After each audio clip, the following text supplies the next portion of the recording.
Hello, everyone. Once again, welcome back to Spiritual Morsels.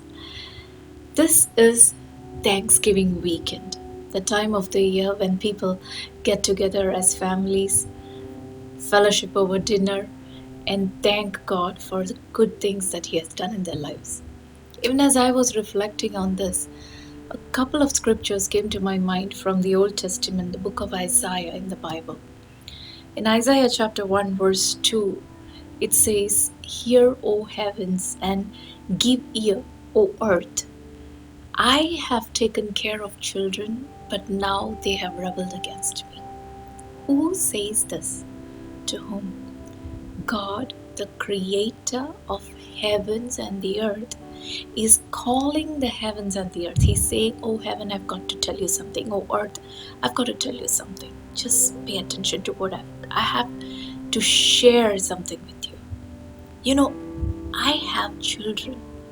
I've taken care of them. I've brought them up. Now that they have come big, they are rebelling against me." We see the pain in God's voice in this verse. What does He mean when He says they are rebelling against me? He explains that in verse 3. In the next verse, it says, "The ox knows his owner, and the donkey his master's crib.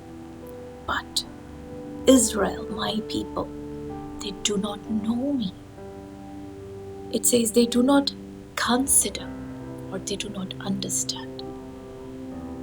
When is it that if we know somebody, when do we say that I know so and so person? If we see somebody couple of times, a third time, we would at least nod our head in acknowledgement. We say, "Oh yeah, that sense of acknowledgement is there in that nod." But God says, "My people, they do not acknowledge my existence. They do not know me. They ignore me on purpose because I have taken care of them. They are my children. But today, they ignore me." Why is it that He calls on the heavens and the earth? All through the Bible, when we see, many times we will see heavens and the earth are God's witnesses. In Psalm chapter 50, verse 4, it says, "He calls the heavens and the earth as witnesses on the day He judges His people." So, heavens and the earth are always witnesses for God.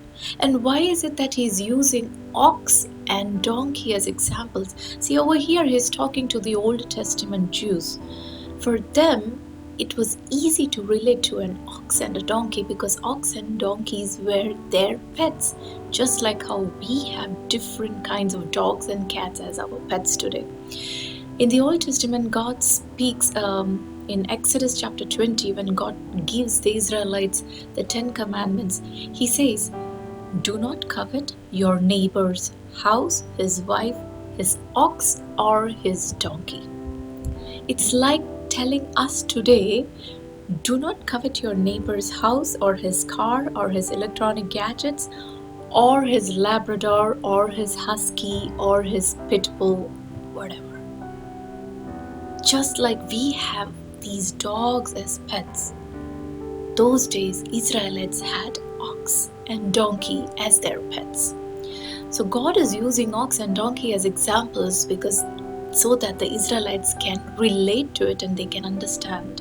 But the pain in God's heart, He says the ox knows its owner, the donkey knows its master's crib. The ox, the powerful animal, the strong animal, who actually doesn't need to come under submission to anybody, God says, it knows who its owner is and it chooses to be submissive to its owner.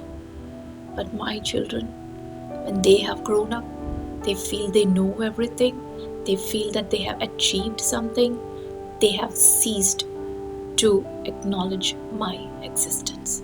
And He says the donkey, considered to be the dullest animal, He says the donkey knows its master's crib. The donkey knows that my source of survival is my master. If my master doesn't put food in that crib, I'm gonna die.